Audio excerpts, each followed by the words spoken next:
My name is Francesco Ferrian. I'm a PhD student of the Polytechnic of Turin.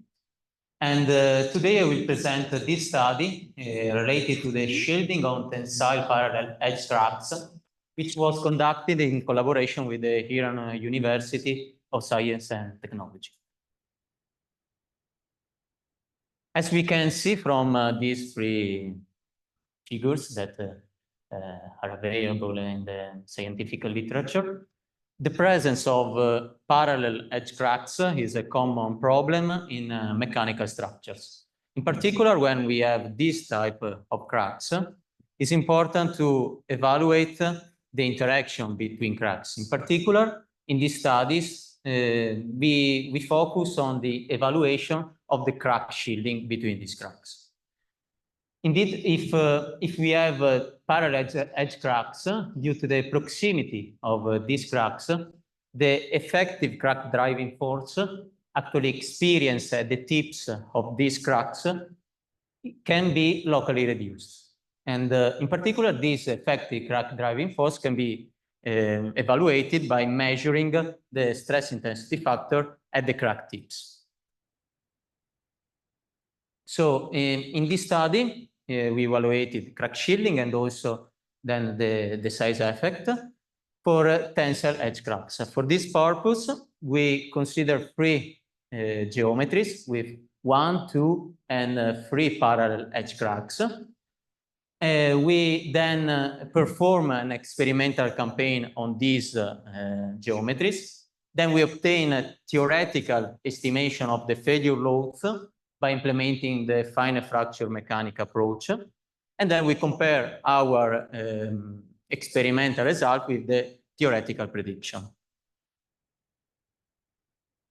So initially, to evaluate the crack shielding phenomenon, we consider these three geometries with 1, 2, and 3 parallel edge cracks.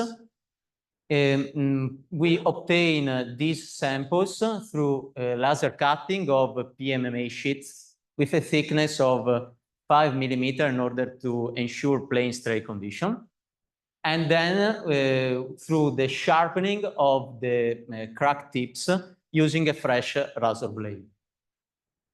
We consider a crack depth equal to the distance between the cracks, equal to 3 millimeters, and a fixed ratio between the crack depth and the width of the sample of 0.1 in order to highlight the crack shielding phenomenon. Here is reported the detail of 3 tested samples with 1, 2, and 3 parallel edge cracks. And from this plot, we can see that during the test, the failure was of a brittle character and the plastic deformation can be considered negligible. Then, to investigate the failure size effect, we focus on this configuration with 2 parallel edge cracks. And we consider 3 different values of the width of the sample, of 10, 30, and 50 millimeters. This way, we were able to study the size effect. Once again, we consider 12 samples. We obtain always these samples through laser cutting of PMMA sheets with a thickness of 5 millimeters. And once again, the ratio between the crack depth and the width of the sample was fixed and equal to 0.1. Here is reported the detail of 3 test samples with 2 parallel edge cracks with a width of 10, 30, and 50 millimeters. And once again, we can see that the failure is of brittle character. In this table, the failure loads for all the test samples are reported. In particular, from the last column, we can see that the scatter in the average failure loads is lower than 3.5%, indicating a good test repeatability. And we perform also some experimental tests to evaluate the material properties of our PMMA. In particular, we measure the tensile strength, the Young modulus, and the Poisson ratio following the standard. whereas the value of the fracture toughness was fit on the theoretical prediction that we obtained implementing the finite fracture mechanics approach. Okay, so to obtain the theoretical predictions, we implemented the finite fracture mechanics approach. We consider the approach proposed by Dominique Leguillon, which couple a stress condition with an energy balance. The stress condition and the energy balance involving the tensile strength and the material fracture toughness. We consider also the average FFM proposed by Cornetti, which consider an average stress condition instead of a punctual one. To implement these two approaches, we need the two material properties, the fracture toughness and the tensile strength of the material, and also the expressions of the stress field and of the stress intensity factor along the critical crack path. To obtain these two expressions, we perform parametric finite element analysis through ANSYS. In particular, we consider both asymmetric and symmetric crack initiation. For the configuration with two parallel edge cracks, we can have these two cases. So simultaneous crack initiation from both the crack tips, or asymmetric crack initiation only from one crack. We evaluated the stress intensity factor for these two configurations, and the most critical one resulted to be the asymmetric crack initiation. The same way for the configuration with three parallel edge cracks, we can have asymmetric initiation only from the one of the two outer cracks, asymmetric initiation from the crack in the middle, asymmetric initiation from two cracks, or symmetric crack initiation simultaneously from the three cracks. Also in this case, we evaluated all these scenarios, and the most critical one resulted to be the crack initiation from one of the two outer cracks. So considering the two systems defining the FFM approaches and the expressions of the stress field and stress intensity factor obtained through the ANSYS code, we obtain these two systems of two equations in two unknowns. The two unknowns are the failure stress and the critical crack advancement.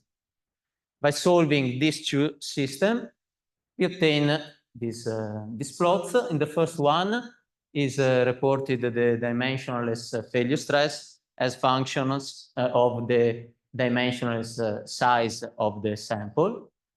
We can see that both the FFM and average FFM are able to catch the typical size effect trend. For vanishing sizing, we can see that the average FFM converges to a value of 0.9 that is coherent with the value of 0.1, the ratio between the crack depth and the width that we adopted in our geometries, whereas FFM converges to a value of 1.1. It's also interesting to note that the most critical configuration resulted to be the one with one crack. In this second plot is reported the dimensionless critical crack advance as function of the dimensionless size of the sample. In particular, we can see that average FFM provides higher values of the crack advancement with respect to FFM. In this table, the failure stress provided by FFM, average FFM, and linear elastic fracture mechanics are reported. We can see the deviation provided by the average FFM are around 3%, a bit higher for FFM, and also the prediction provided by the linear elastic fracture mechanics approach are a good agreement with the experimental results. Finally, here we can see the comparison between experimental results and theoretical prediction for the configuration with two parallel edge cracks and varying the width of the sample, considering a width of 10, 30, and 50 millimeters. Once again, we can see that experimental results are in good agreement with our theoretical prediction. This asymmetric case is more critical than the symmetric one. And also, here we can see that our geometries, with the PMMA that we consider and with the value of the width that we used, we were able to investigate a region where also the linear elastic fractal mechanics prediction are meaningless, are true. We can consider like true also this prediction. To investigate the region where these linear elastic fractal mechanics prediction are meaningless, we should consider all samples with a lower value of the width or a less brittle material than the PMMA that we consider in the present study. Finally, to summarize what we have done in this work, we wanted to investigate the crack shielding, the size effect in plates with parallel edge cracks. For this purpose, we perform an experimental campaign involving plates with 1, 2, and 3 parallel edge cracks. The samples were obtained through laser cutting of PMMA sheets and through sharpening of the crack tips through using a fresh razor blade. We developed the theoretical framework by implementing the FFM approach, considering both symmetric and asymmetric crack initiation, and performing parametric finite element analyzing through the ANSYS code. And finally, we compare our experimental results with the theoretical prediction. In particular, we can note that increasing the number of cracks, the strength of our geometry increases. With this, I have finished the presentation. Thank you.